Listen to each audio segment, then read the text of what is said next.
Thank you very much. I was asked by Barry just to quickly touch on about abatements area. That's carbon credits. I don't know if everyone's heard about this and offsets. It's not really my quite background. I'm in the auditing side of the company. But so basically, these are a way of encouraging projects, to save on emissions. And basically, we want to know that they're measurable, verifiable, and that you get what you're paying for. Basically, I'm talking about two things here, the international and the national schemes. The first two, which people may not have heard of, the CDM, the Clean Development Mechanism, and the joint implementation. These are the Kyoto Protocol-related emission reduction units. So these basically, in the context for Australia with the upcoming CPRS, with the reductions that, once it kicks in post-2010, initially companies can use 5% of their purchases from these pool of reduction units, and the rest have to be related to the permit system. And this will decrease in time so that we actually force, because a lot of these are outside of Australia, so this creates the change in Australia.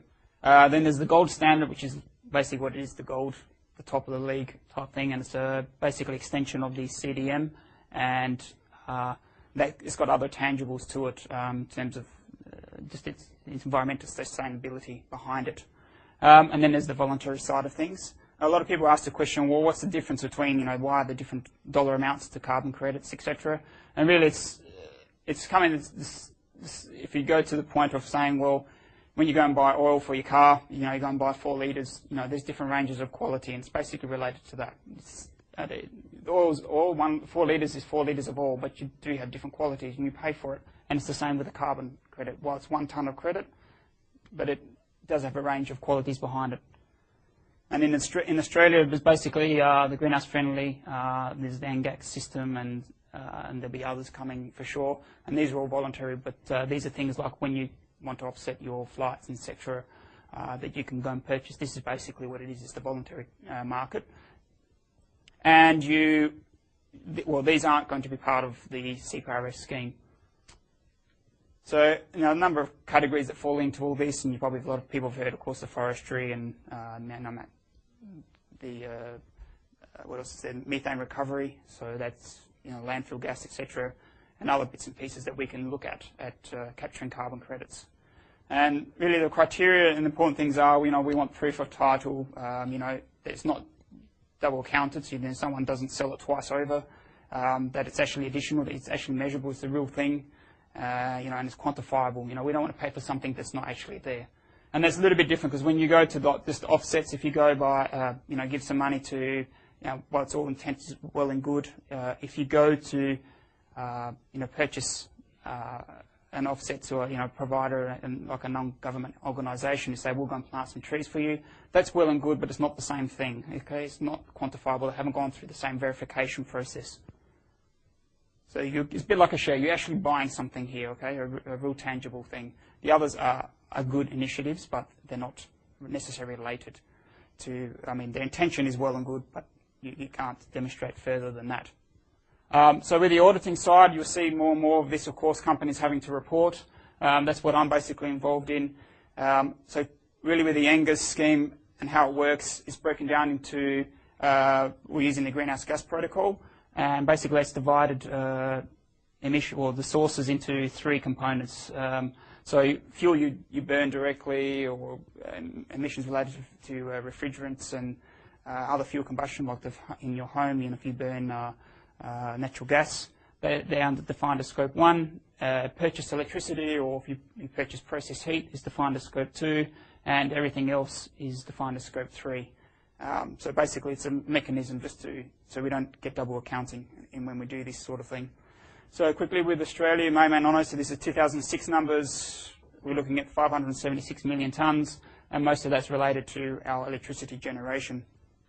I suppose with cost of climate change, it can be an interesting game. And I think the comic says sometimes that's what it can be a bit like. Just pick a number, and it's always that. But I think really I could almost end on the whole discussion here on the slide with this. Well, I could end this conversation really on this slide. at present, if business as usual, of course, we pay $0 for our emissions.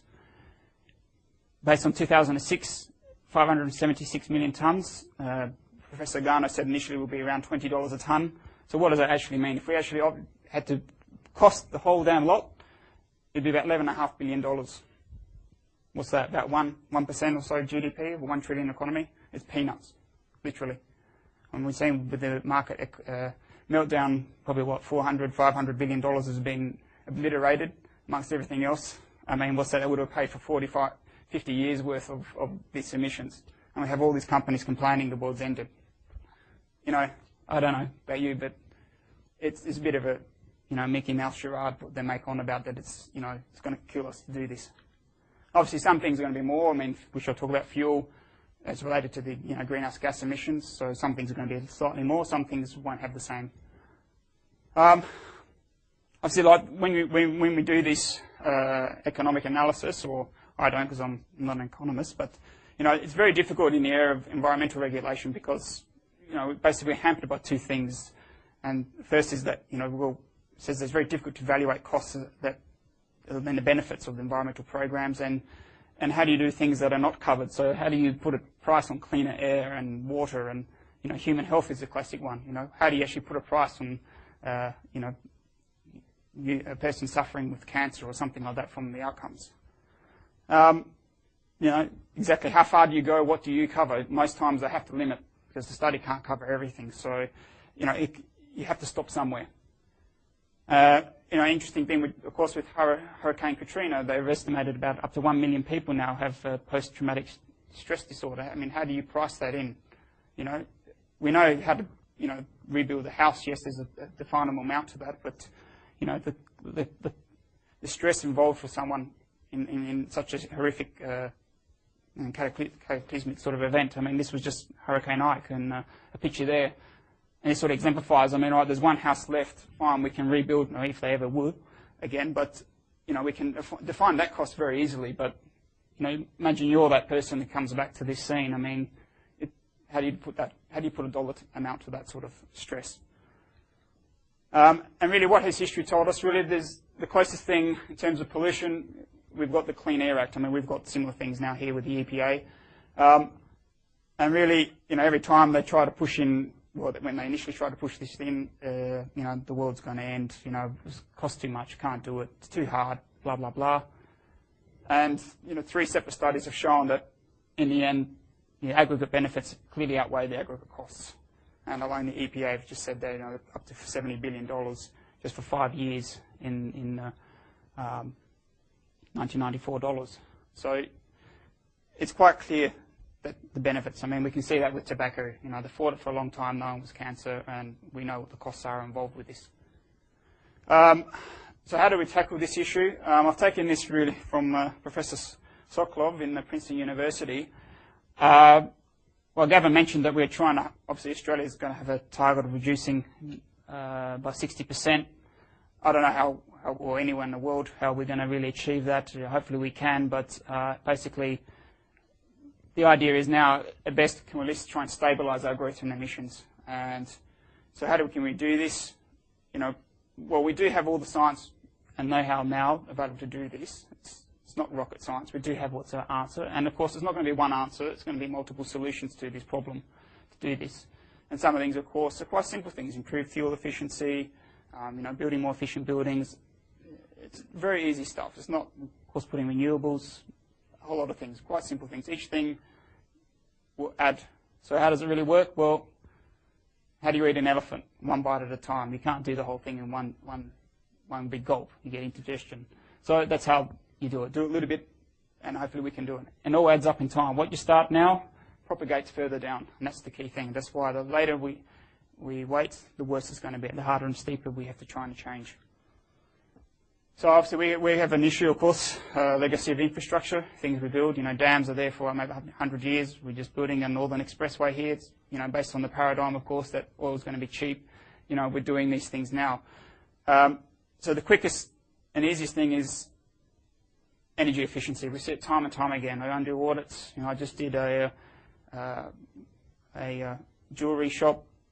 Didn't even really have to try to get emissions down 10% saving. It took a very easy, simple solution of changing the light globes, and that was $1,600 to their bottom line straight away. Actual implementation cost was actually nothing really for them. There's so many things just so people just waste that it's so easy to change. And so while the price of electricity may go up 30, 40%, we can save very easily. And it's been shown here by the National Framework for Energy Efficiency that you can get 30% reduction with 4-year paybacks and up to 70% in 8-year paybacks. So it's not hard to do. And even Amory Lovins, he's pretty much the granddaddy of energy efficiency, based in the US. He's pretty much the guru on that, and he time and time again shows that you can build a house or build a building much more efficient and doesn't have to cost more. And of course, don't underestimate the value of these small improvements that you can do in your own home or in your business, etc. And basically what he was saying here is, usual attitudes are that, we do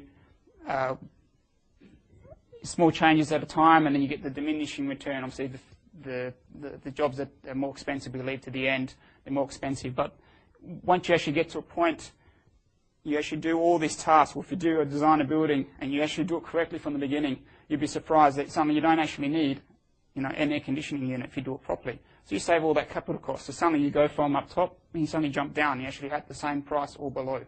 And this is seen time and time and again. And for many, many places, it's not just, oh, well, that's maybe just in that location, or I live in the tropics, it's too hard here, I need an air conditioner. With electricity, it's interesting. When my background, actually, my PhD was funded by the coal industry. I've worked in the business, and look, they know about carbon emissions. It's not something they don't know about. And even here, the CEO, Brad Page of the Energy Supply Association, representing basically the 40 major electricity and gas companies. Yeah, they know it has to happen, and they accept it. And equally, it's funny, we keep saying, oh, renewables, yeah, it's going to cost the earth. Well, what did he say? It's quite simple. If we were to go for the 20% renewable target by 2020, well, production is going to cost around 10%, and at the retail end, you're looking 4 to 6%. So what's 4 to 6% in 12 years' time for 20%? That's really, I don't know, that's not really much, to be honest. I don't know why everyone gets so caught up about this sort of issue. The other issue where, of course, we're sort of not really going anywhere is passenger vehicles. Obviously, we hear a lot that maybe we are improving efficiency. Yeah, the engines are getting better, but people buying more power-hungry vehicles, so we're really going nowhere. In 40 years, literally, we have gone nowhere. That's from the ABS survey. So we started in 1963, 11.4, and we're still basically at 11.4. And if you think number of cars, well, too many on the road right now, well, what did we start in the quality of that picture, but it started in 1988, and roughly 7.5 million cars, and it's projected to be around 2 to 15 million cars. So, we're going in a one-way direction, a one-way road, and we're going in the wrong direction. So we really need to turn around and change our attitudes. And with the CPRS, price does matter. People will change. We've seen it with the fuel costs. And so what really happens with the CPRS to allow people to accommodate the change that the government has agreed has agreed that it will do a 10% reduction in the fuel tax excise, and then it will be subject to review. For heavy vehicle users, they only have 1 year to accommodate the change before the government reviews this. So what are we actually looking at? Well, I've taken $25 there. You're looking petrol, roughly, it will cost you an extra 6 cents. Diesel, 6.8 cents, okay? So I know there's a bit sort of older numbers relative to 2007, but, 6 divided by 136, you're talking 4%. And that's probably less now. And it's a start. Obviously, it may well the price go up, and it's a price push thing. You've got to cause the change, and we adapt to, increasing prices.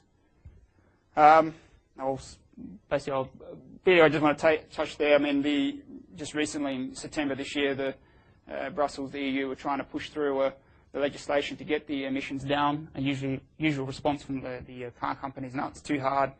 Trying to do everything to stop it happening. The usual, the economics now are very fragile. they're going to see accelerated losses in jobs, etc. But, and it's interesting at the paradoxes is the bottom really at the same time they're doing this, that the usual business as usual remedy was that the US government just decided to support $25 billion for the Detroit car manufacturers. And I sort of find it interesting, here's the profits, or not lack of, for two of the companies. And why? Well, they're building the wrong thing, aren't they? They're being caught out in the market. Toyota, Honda, all that are getting market share. And I find it interesting that in Australia just recently that Holden GM are promoting now their 99-cent subsidies. So it's funny that they're willing to subsidise, 50 cents a litre for fuel, but complain about the extra and what's going to impact on the industry. Yet they can justify, subsidising 50 cents on the cars for the next 2 years. Interesting. And then we have the other crying game, Shell. The EU is looking, of course, with their ETS about incorporating refineries, and again, we're going to have to move to Arabia or something else because it's going to cost the world. And it's again interesting. I mean, looking at their earnings, 32 billion, 26 billion, 26 billion, hardly crying poor. When I said for the whole of Australia, it's $11 billion. I mean, it's loose change really for someone like Shell. And really, what all for business is about regulation. They want to avoid this because of regulation. And we've seen now with the laissez-faire, Reagan economics from the 1980s to now with the blow-up of the current,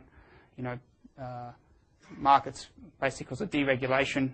And we see how companies will react when they don't have any regulation. They just go out of control. And it's nothing new in history.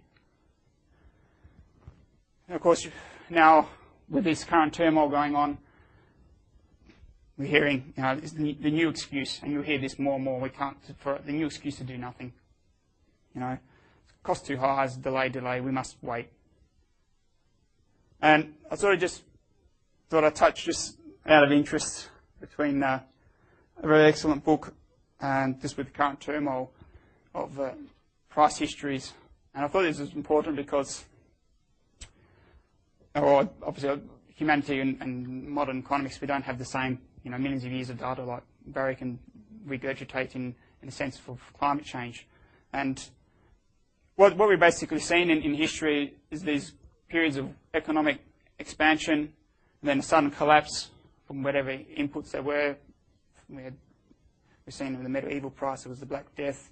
16th century, we had the Ice Age, which started, and then it was, again, economic collapse. And this is repeated cycles, and we're currently in the fourth great wave now. And after each one, usually you see an equilibrium period. And it's quite interesting that, well, I don't know, we're pretty much at the end of, I'd say, at the current one. And I highly recommend you read that book if you really want to understand. And the prime driver is always the same thing. There's population and then expansion of monetary supply. And the same results always end. We put price pressure on fuel, food, and then other commodities, and the consequences are what they are. And I think it's really important to know that, basically we are going to come to a new period of equilibrium after this. And despite what's happening now, we think the world's going to end right now, and yeah, sure, the depression's come and gone. But it's important to know that it's part of the evolution of, what we do. It keeps happening. And just to prove, these sort of things that people think, oh yeah, it's all magic or something. Again, this is just illustrating about how prices do move with population. We got from medieval, the 18th century, and more recently with the 20th century. Obviously, we've got the greatest population increase ever. So it's going to be interesting to see where it all ends. And again, we see interesting things with volatility. So the stability of the rate of change, but we get increasing magnitudes of change and amplitude. So we get what we're seeing now, huge volatility. You see oil's gone from, suddenly from $80 to 149 back to 89. It's all been here before. And it will change. Feels bad now, but it's part of the process. And really, I'm going to leave with Alfred Tennyson, one of the greats. And that's really my conversation. Thank you very much.